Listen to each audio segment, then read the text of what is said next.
Here's some slowing south 880. This is from Highway 84 or Dakota Road down to about Maury. Things loosen up there in Fremont. Your next update 9:08 on the traffic leader KCBS.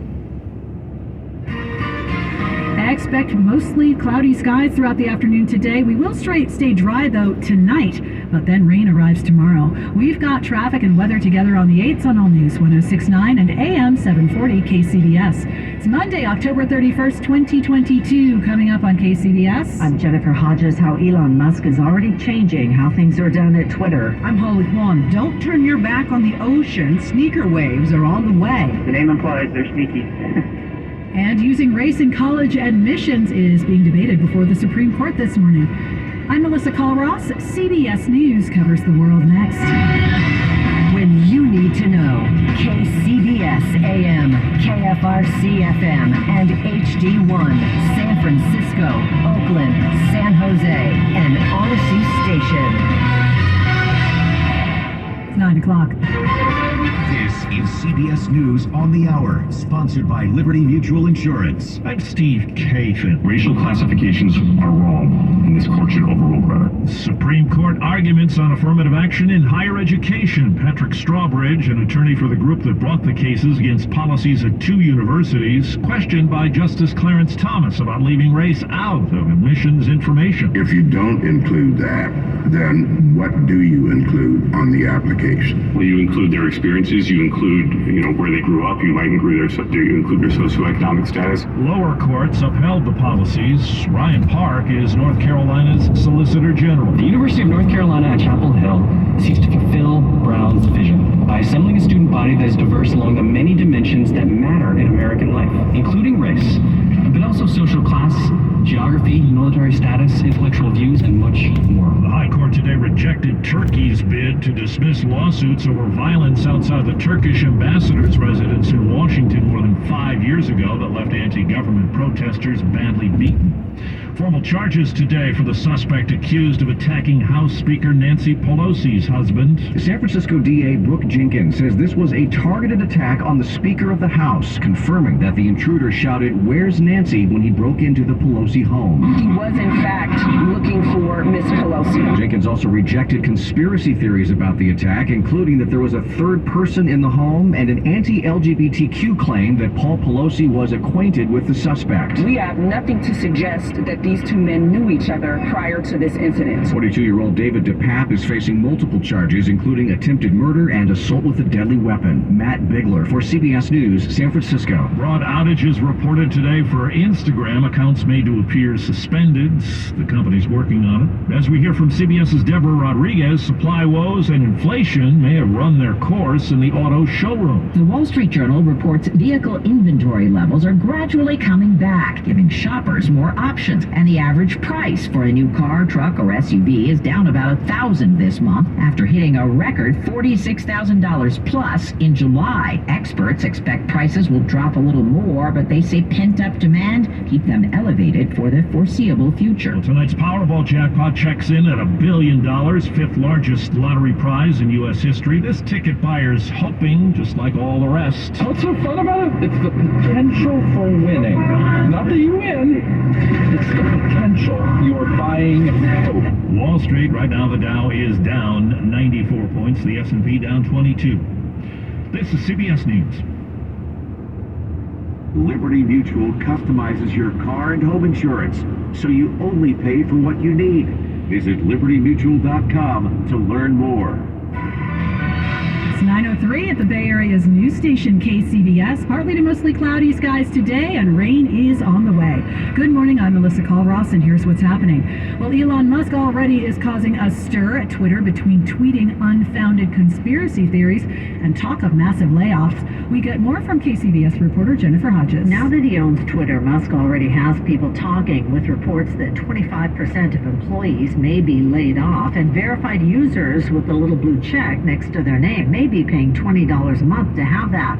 Over the weekend, Musk also deleted a tweet in which he shared an unfounded conspiracy theory about the attack on Paul Pelosi. That raises questions about the platform. I cannot emphasize enough that we are in a new era here. It reminds me of when the automobile began. A lot of deaths happened because of this new invention. Well, it's similar with social media. Political analyst Larry Gerson says all eyes will be on Musk and how he uses Twitter. These kinds of medias like Facebook, Twitter, and others have been exempted from any kind of regulation.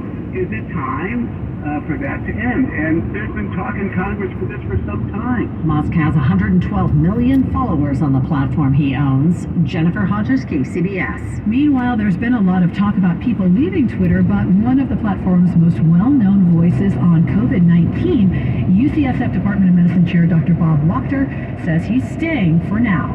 Some users allegedly are concerned that Musk's takeover could incite more harassment, misinformation, and hatred. But Wachter tweeted that he still believes there is value in being on Twitter and that he finds it hard to think of another social media platform that would allow for up-to-date information from experts on science. Well, we've been telling you about an atmospheric river headed our way, bringing rain tomorrow, but ahead of that storm are big waves headed for our beaches. KCBS reporter Holly Kwan tells us this is prompting a warning of hazardous conditions along the shore. This is why they tell you not to turn your back to the ocean. It's not just that these waves come out of nowhere. They've also got a lot of energy to them. The storm in the Pacific Northwest is churning up waves that are expected to hit from Point Reyes to Pacifica to Monterey Bay.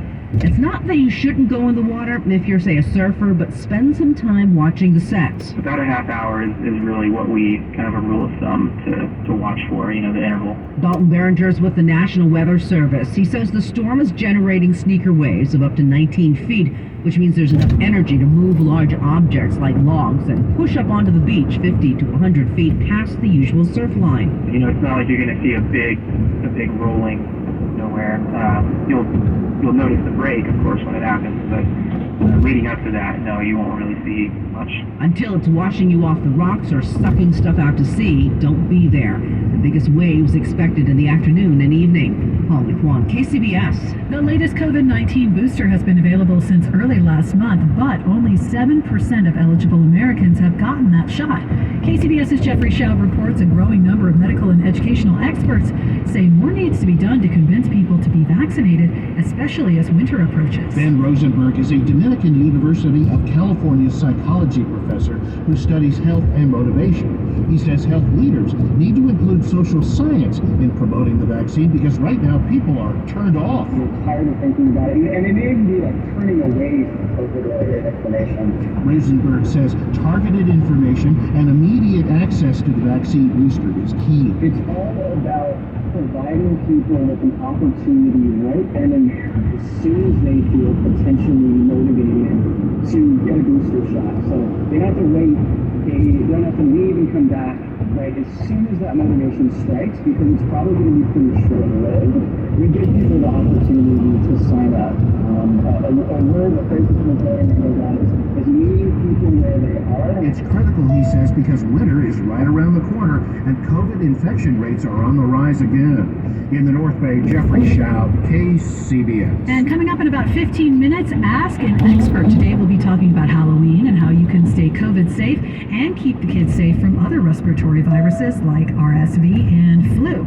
That's at 9:20, and if you've got questions, just send them to us at askus@kcbsradio.com. That's askus@kcbsradio.com. KCBS Traffic and Weather Time, sponsored by Pfizer and BioNTech. On the Traffic Watch, we've got Kim Wonderly this morning. Yeah, it's been pretty quiet. The traffic really started thinning out about an hour or so ago, a little bit earlier than normal, Melissa, so we're enjoying pretty well at the speed limit driving in most freeways. Where we're still looking at a slow spot is in Oakland. They're working on a crash. This car actually slammed through a fence off to the side of the roadway. This was northbound 880 at High Street. Must still be something to look at. No lanes appear to be blocked, but it is sluggish from the Coliseum, so let's call it Hagenberger up north to that spot at High Street. After that, you're pretty much at the speed limit, a little sluggish into downtown Oakland. Really no wait to speak of at the Bay Bridge Toll Plaza. This thinned out very early this morning. Looks like the metering lights are still on, but I'll bet they'll be turning them off soon because there's no delay on the bridge either. Looking at the peninsula, most of the traffic's thinned out quite nicely. A little bit of slowing right at Broadway Burlingame. We're looking at Contra Costa County. No longer any slow traffic on Highway 4. Concord to Walnut Creek looks good. And the South Bay also is thinned out. I'm looking at at 280. No longer any delays from downtown San Jose all the way to Cupertino. So this is a really good spot that we're in this Monday morning. Your next update is at 9:18 on the traffic leader, KCBS. Partly to mostly cloudy skies expected throughout the afternoon today. Rain is on the way, but it should